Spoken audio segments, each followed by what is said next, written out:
Welcome to the Uplifters podcast, where every week I get the bonkers awesome privilege of talking to an inspiring woman who is doing big, brave things in the world. This week, I am talking to somebody who really embodies everything that this show is about: courage, transition, change, embracing our obstacles, and using them as leverage into our dream making.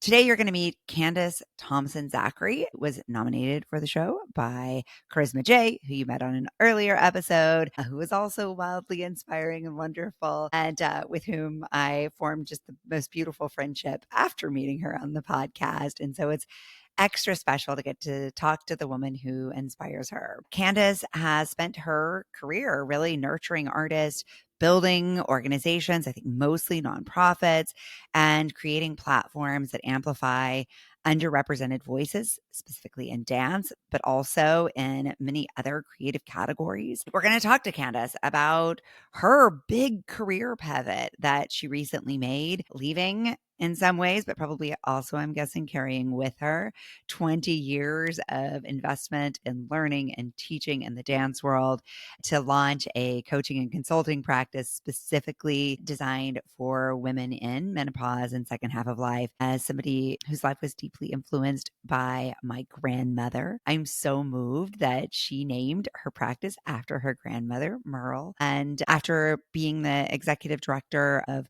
Dance NYC, founder of the Dance Caribbean Collective, she has now built a new chapter. My goal in this for all of us is to really understand her mindset through that shift, the thoughts, actions that she employed in order to keep herself moving and motivated and build some momentum, and what's still tricky, because I think we all need to hear that just as importantly. So, Candace, thank you so much for taking time out of everything that you're doing to hang out with us, share a little bit about your journey to help us do bigger, braver things in our own lives too. Thank you. And for that amazing introduction. I so appreciate it. You make it so easy. You've been busy in this lifetime. I have been. So you've had a really rich career in dance and arts advocacy. What was driving you and giving you energy in those 20 years in arts? It- what I would say was driving me was a curiosity about how the arts ecosystem worked in New York City. Mhm. This is my 20th year in New York.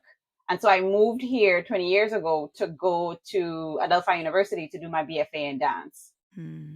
So the US was new, New York was new, Long Island was new, BFA was new. So there was a lot of figuring out how things work, what the rules were, where the opportunities were, what were the unsaid practices or norms of a space. And then once I graduated, like every other dance graduate or most of them, you're looking for work. You're like, where can I be nurtured? Where can I find opportunity? And so that 20 years is really my journey through the arts ecosystem also, because it started with me as a student, like a pre-professional, and ended with me as the co-executive director at this dance service organization that I helped to run. And so it's also an evolution of the different roles that I played in the ecosystem. And I think it's also what strengthened my leadership at the organization, because I had played so many roles. I had Mhm. been the dancer who was in a company. I had been the dancer who had done freelance gigs. I had been the dancer who had 5, 6, 7, 8, 10 jobs to be able to pursue a life where she could take contract dance work. I had been an arts administrator on the side for independent choreographers and then for friends, and then in festival management.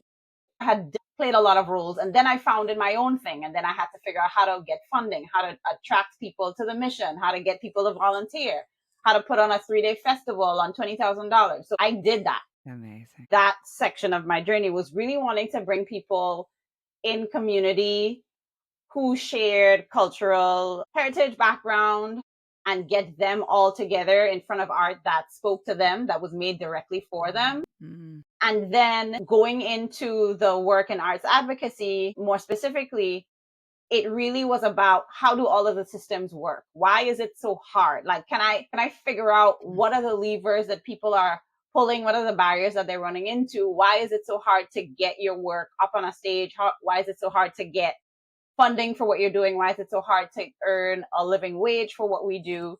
And so really, I would say the most important driver was just curiosity, trying to Yeah. figure it out, trying to peel back each layer. Um, and then how to play a role in making things a bit different, a bit better. I love that.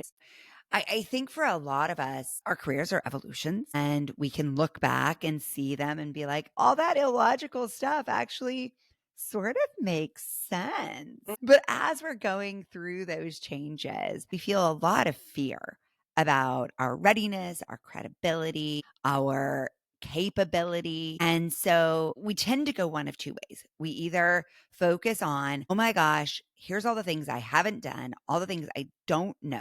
Or we focus on, and I heard you do this already a little bit, here's all the things I did that are actually making me uniquely well positioned to do the next thing. Do you notice either or both of those tendencies strongly in yourself? Yes, yes. This is actually one of the things that I've reflected on at 40 is I reflect on the moments where I made a different choice because I felt like a certain path would take too long, would be too daunting, would Uh, take too much effort. Like I reflect on those moments because at 40, your sense of time is different, right? 3 years, that's nothing. But at 30, 3 years feels like, oh my God, like going into the void, right? And so I've reflected on those small moments where I've chosen X instead of Y because of feeling daunted by how much something would take or that I wasn't ready for something. mm, I would say, however, that my curiosity also most times overrode that tendency.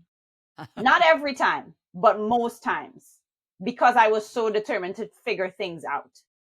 So that, and I can see it kind of allowed me to bypass some of the plateaus that I could have hit had I just been like, oh, this is too hard, it's too daunting, I could never kind of thing. I think two things also helped to shift me out of that. And I've heard it in other people's stories, which is one, becoming a mom, right? It's uh-huh. kind of like the kid is staring at you in the face. They're like, listen, we got to make this work. I'm hungry. Where's the food? Mhm, mhm. Where am I going to school? Who's going to take care of me? So, like, you have this again, like to your point earlier, this increase in responsibility that forces you into a new level of confidence that if you don't have it, you find it.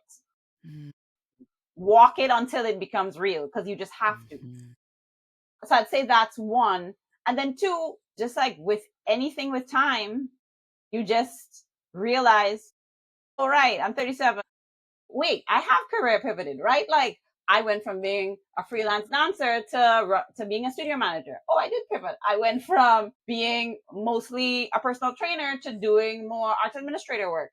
I have pivoted. So you kind of start to see your ability to overcome things and to deal with change differently so that when those moments come up of doubt, like you have evidence to back up you moving forward. I'll also say that I think the thing about how to think about time really helps you in terms of, especially at 40, what's next? Mm. Because time doesn't feel so large and gargantuan, right? So if you're embarking on something that is going to take 5 years to build, it's just 5 years. So it changes, to me at least, it changes what readiness feels like because Uh-huh. you have 5 years to get it done. If you're not ready, you'll get ready. You'll be ready in 5 years. Doing anything for 5 years, you're going to get better at it.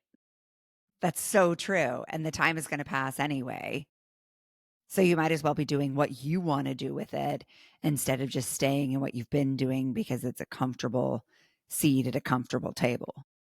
Or you're afraid of what might happen, Uh-huh. or you're afraid of if people see you falling on your face, what will happen? You know what I mean? Like there's so many fears that kind of keep us stuck in where we are and prevent us from moving to where we want to be.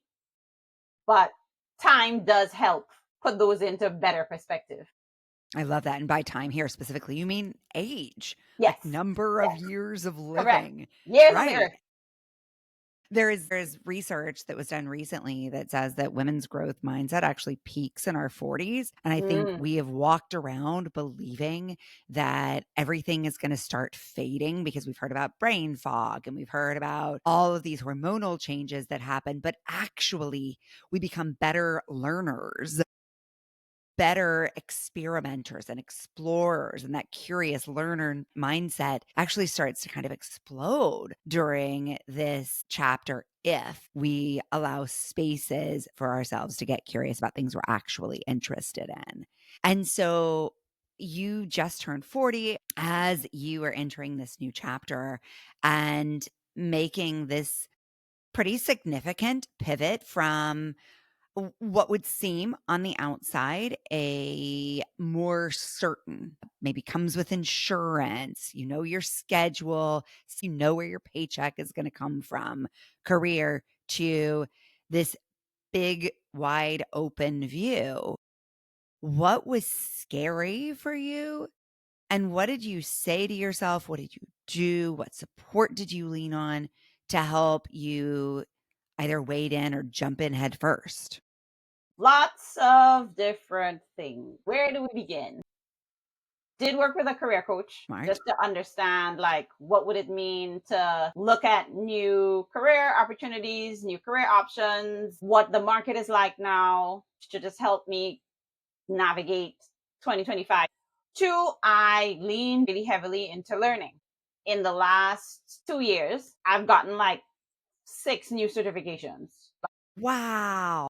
Oh yeah. I became a certified wellness coach through NASM, the National Academy of Sports Medicine. I became a menopause coach in that time and did some continuing ed on hormonal health. I got certified as an associate HR professional. I became a Clifton Strengths coach. I became a breath coach. So I My really leaned into gosh. learning, and one thing kind of leads you to the next thing. It's like Uh-huh. you get one layer, and then I'm like, oh, this layer has opened up this horizon. Now I want to go in this direction.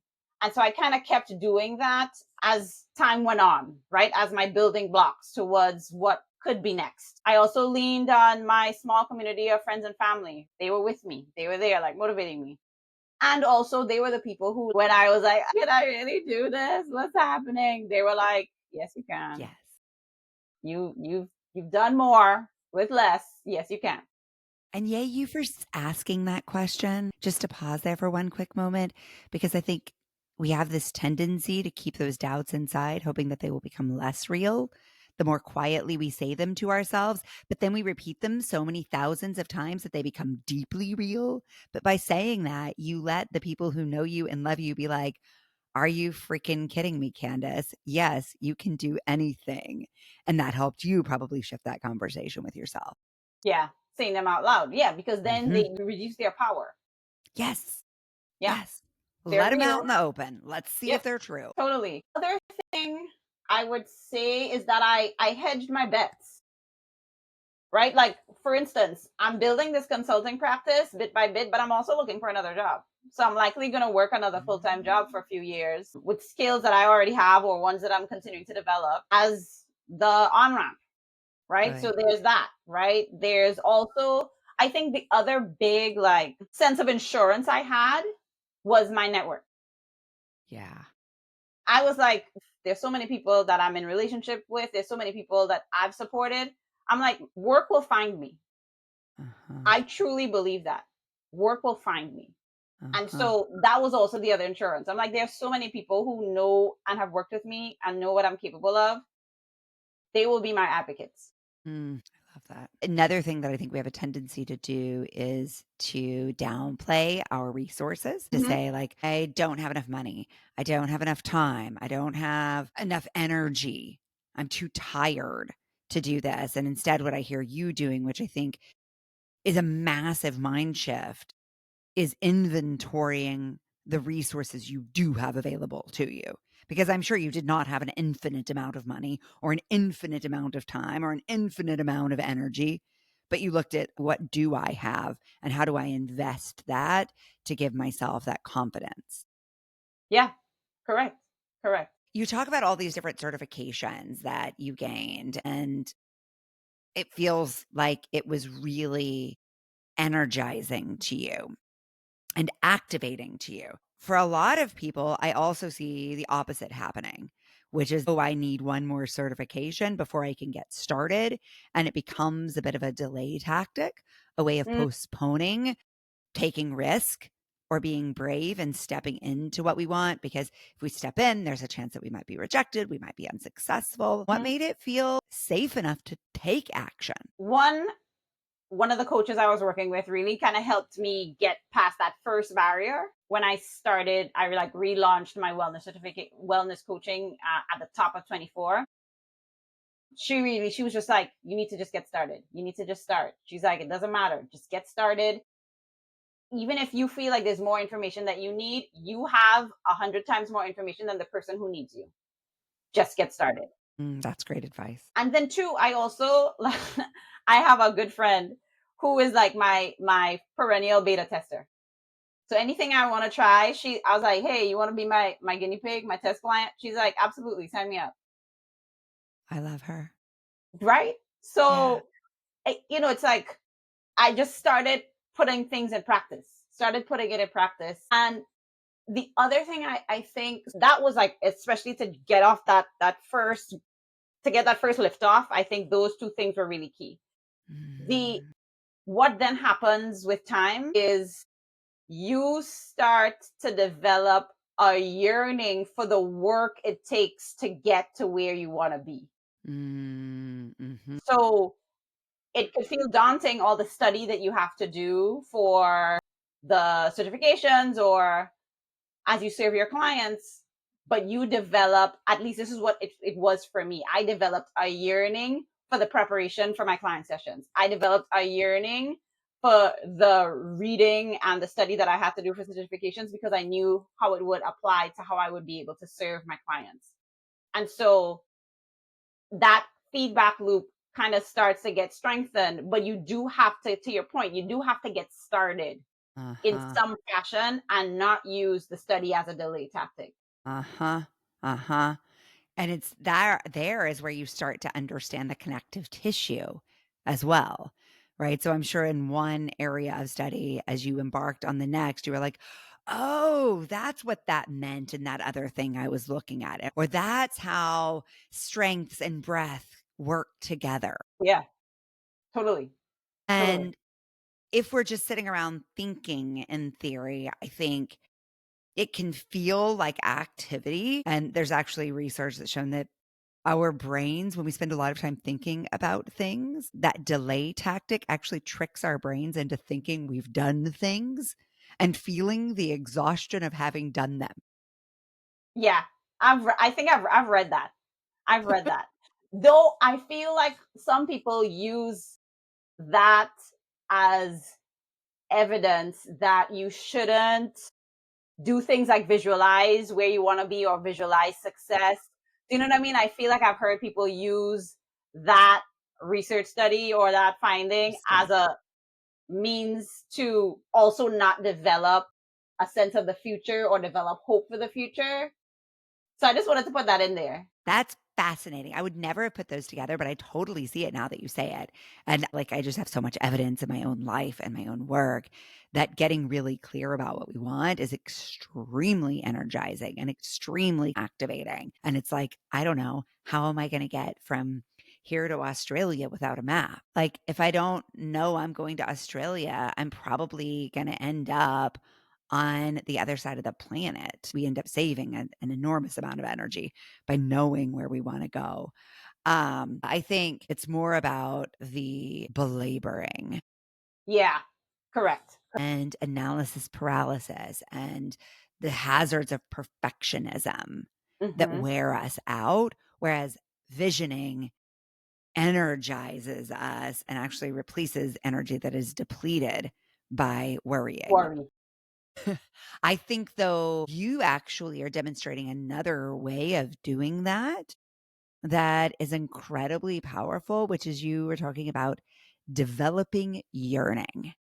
Mhm. And what a delicious word that is, number one. And what a delicious image it is to think that when we go out and do things, we can figure out what we might or might not fall in love with. And it's like, instead of treating this as I have to go into my career change or my new exploration, knowing everything about what I love and what I don't and what I want to design it for, instead of sort of imagining that, I'm going to go live it and discover what's true for me and then design for what's true for me. Yeah. No, that's That's really powerful. yeah, the yearning piece I found is it really takes the to your point, it takes a lot of the exhaustion out of the work. It Mhm. makes it seem more daunting just because the yearning gives you energy. And for people who are taking this in, I know that sounds like some woo-woo stuff. Like, what do you mean? And like, if you're in a burnt out, exhausted state, you can't even imagine what that feels like. But it is possible. It is possible. But probably not if we're just sitting around thinking about it. Yeah, I think we have to yeah, go and experience yeah. and It's the feel. the benefit. It's the balance of doing and building mastery and Mhm. learning from failing in some areas and continuing to get clear on what that vision is that you have for yourself and figuring out how, to your point about like this perfectionism and how that like really depletes us, figuring out how to lower that voice, that perfectionist voice. And again, like by doing, you automatically lower it because you have evidence. Yes. Yes, just like you had evidence as you made this shift of all the things you were capable of, all the things you've been able to figure out without all the data to be able to walk into this chapter and say, "No, I don't have all the data. I've never had all the data. No one's ever had all the data." And walk in and say, "But I'm gonna figure it out, and I know that I can." Yep. The other thing I might mention is also that, I before I transitioned into working at the nonprofit full time, I was a freelancer, like professional freelancer. I had all the jobs.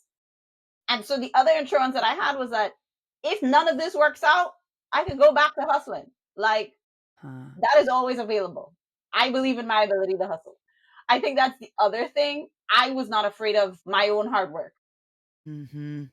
Mhm. And I think that's a huge advantage that all of us really have available to us in the second half of life, is that we have seen some things, we have done some things, and we know that we can figure things out.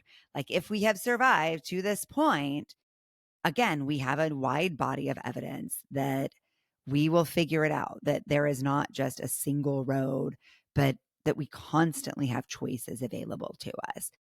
You just turned 40, as you mentioned, and I think there are a lot of belief systems out there about what we're capable of in the second half of our lives. And so I'm curious for you how you would describe your belief system about the second half of your life in the first half of your life and what it looks like now. That's funny. When I got into my first dance company, right out of college, there was a woman in the company who was 30. I was 23, Old. I think, when I graduated. And to me, she was old. Not like old in a bad way, but I'm like, oh my God, she's 30 and she's still dancing. Wow. Like that blew my mind because I don't know like in my mind, I had this sense that like I'll dance till I'm like 28, 29, and then, I'll get married and have a kid and be regular. Now, I was doing nothing to like further that actual dream, but like in my mind, there was some kind of cutoff at 28. Something else would happen. There was a void. They like, so there's that as like my perception of what old was. Hmm. And now, of course, I'm 40 and I'm still dancing, and I'm like, I laugh at me remembering that because it's like so ridiculous. But I think coming from the culture I come from and the family I come from, eldership is also revered, right? Like our grandmothers were everything in our lives. So I don't think I ever necessarily had a fear of growing old. It's more that I just couldn't see it yet because you're Mhm. so young. Like that's like something that'll happen like eons from now. Mhm. But I will say, as I got later in my 30s, and like I started to go gray, I mean, I got my first gray hair, I think I was like 25. My sisters also like, why don't you dye your hair? I'm like, why would I? Mm. I Mhm. earned these gray hair. Mm. I want people to see that I have some age on me. They should respect that. So please know how old I am. I actually really love that, and I was thinking about that very thing this morning because there is so much talk about, like, women should hide their age, and maybe it was because I was raised with my grandmother and my great-grandmother, my great-grandmother were all very present in my life growing up, and they were all amazing and inspiring and adventurous and brave, and I always thought being older was the goal.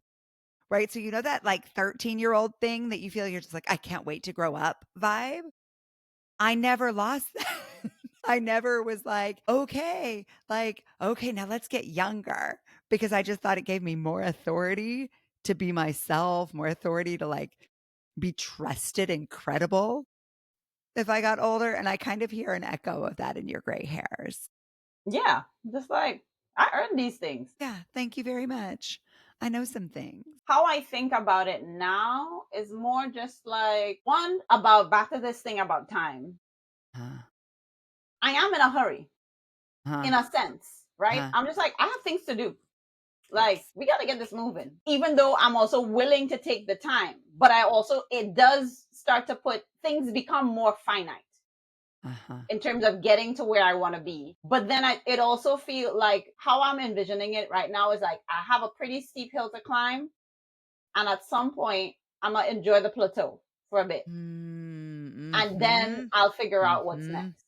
mm, So that's how I see it, and I also feel you do feel this, or at least I feel this really deep sense of groundedness. You feel your age. It's not that I don't, and perimenopause is a whole other story. But you also do feel this sense of calm mm, because you have a much clearer or deeper relationship with yourself. Like you're not afraid mm, of yourself anymore. mhm, mhm. Yeah, that's a beautiful way of saying it, and so, as I'm listening to you, I'm trying to sort of synthesize what I'm hearing in your story as the advantages of doing big, brave things as we age, and one of them, of course, is that growth mindset that we talked about. Another is a stronger sense of self. What else would you say are the advantages? Yeah. I guess I should add I think the evidence for stronger sure. sense of self really then enables so many other things because it means Mm, that you can't be shaken as easily, right? Your mhm, confidence isn't as threatened by mm, people challenging you, people throwing obstacles in your way, people doubting you. Like those things no longer take up so much space or have so much weight anymore. Like you put them in their correct perspective. So it gives you a sense of, yeah, there's life on the other side of a conflict. There's life on the other side of a challenge. Like you know that mm, you're not going to like dissolve just mhm, because you are running into a really tough situation.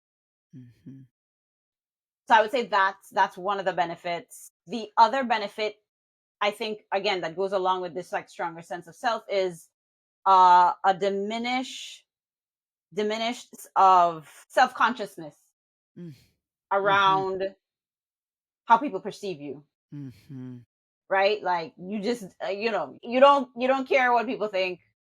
That's that like that kind of people make jokes around that, around like women over 40. Yeah, you have no more F's to give, Right.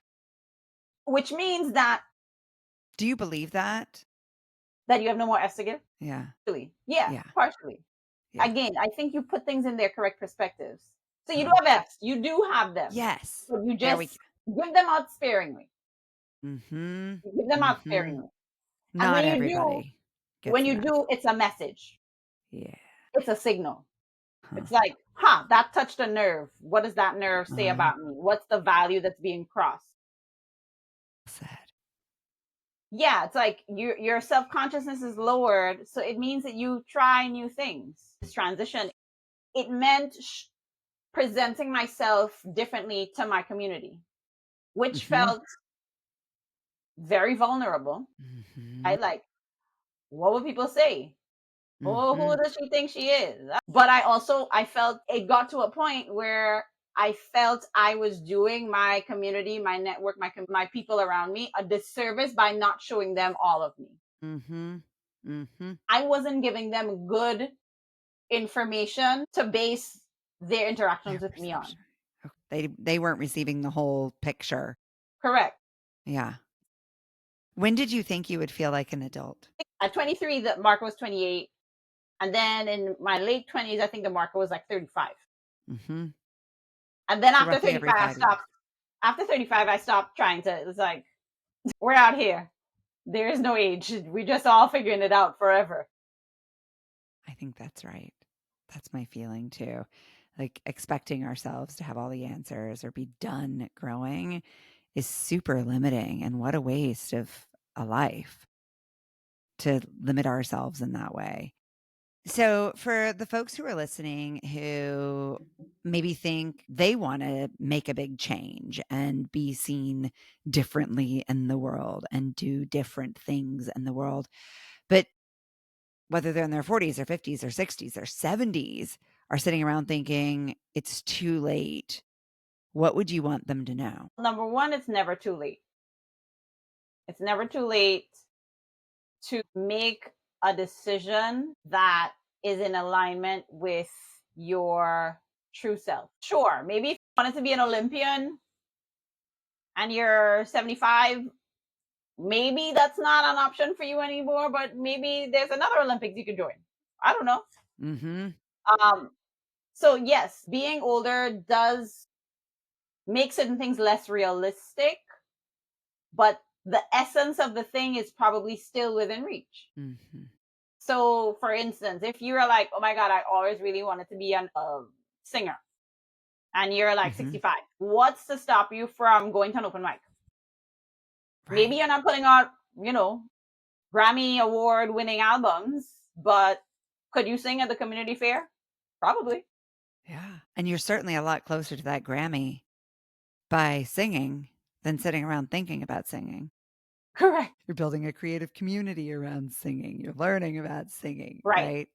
And then Yeah. maybe by performing at the community fair and the open mic, you realize that actually I don't care about the Grammy. What I really care about is being in community with people who see me in my true essence. Maybe you actually realize that what you like is the songwriting part of singing and not the actual delivery. Mhm. You know what I mean? There's also like what you learn on the journey to the thing that you think you want versus the thing. Right. Right. It's that idea of getting in there and discovering the yearning. Yeah. Yeah. Yes. What is the feeling you most yearn for in your work now that you have been so many places and tried so many things? Two things come to mind. One is that moment where I read something that illuminates another piece of information that I found somewhere else. Huh? Where like all the pieces just kind of whoosh, come together, and I'm like, "Ah, You are such a learner. no, seriously, it's like ridiculous. It's You really ridiculous. So there's that. Like that's my battery. Mhm.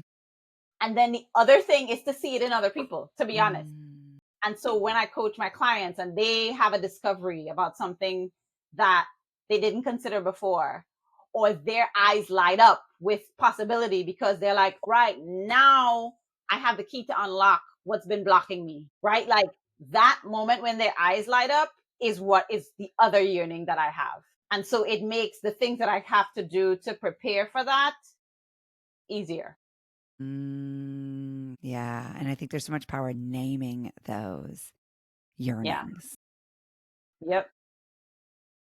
This has been so beautiful, Candace. I'm so grateful that we got to talk and to see where your journey takes you next. At 40, there are so many chapters ahead.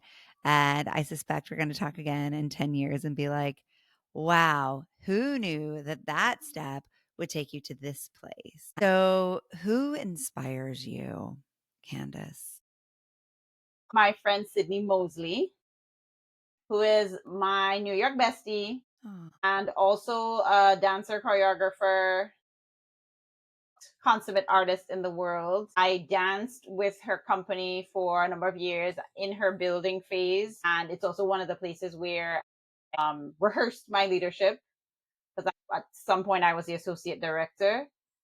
And she inspires me just because of how clear she is on her vision and Mm. how disciplined she is with her vision and how clear she is about what she's saying no to stay true to that vision. I have so much to learn from her. Yes. All of us. That is in so many ways the hardest part. What do we say no to in order to say yes to what we want more of? So, as uplifters, Candace, we live to uplift other uplifters. So, how can we best support you and your work? Thank you so much for that offer. You can support me by finding me on Instagram, Can Dance Creates. Which is so cute. It really stuck in my head. Now I actually had trouble calling you Candace because I wanted to call you Candance.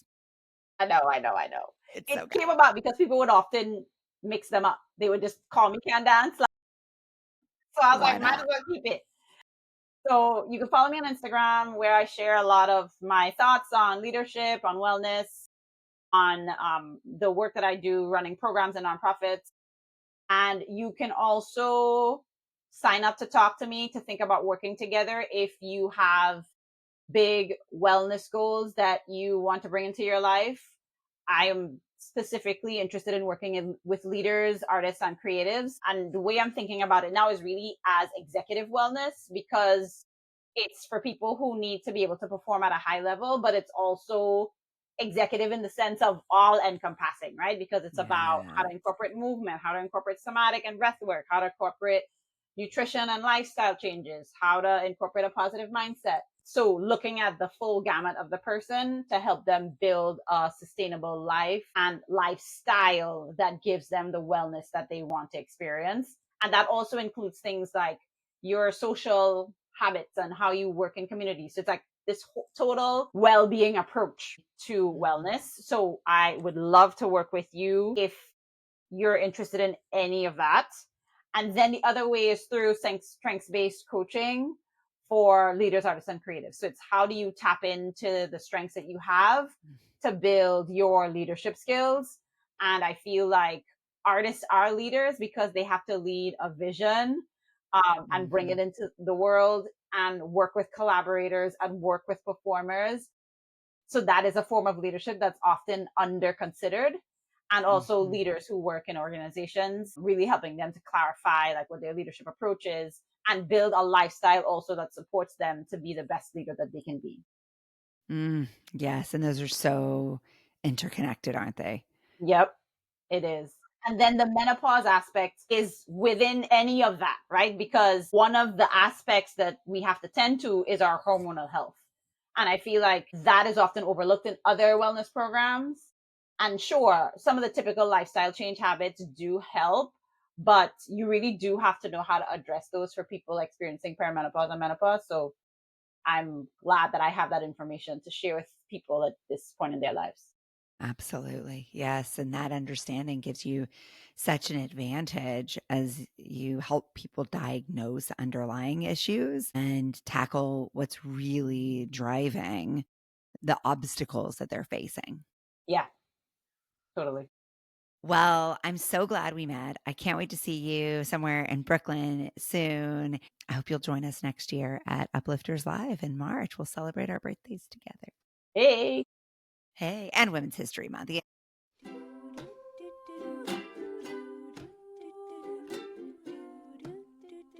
Thanks for watching the Uplifters podcast. If this inspired you, hit subscribe and tap the bell to stay uplifted. Give this video a thumbs up and share it with someone who needs a little lift today. Big love. Painted water sunshine with rosemary and thyme. Dwell in the perplexing, though you find it vexing. Toss a star and hover, be your own best lover. Relish in a new prime, plant a tree in springtime.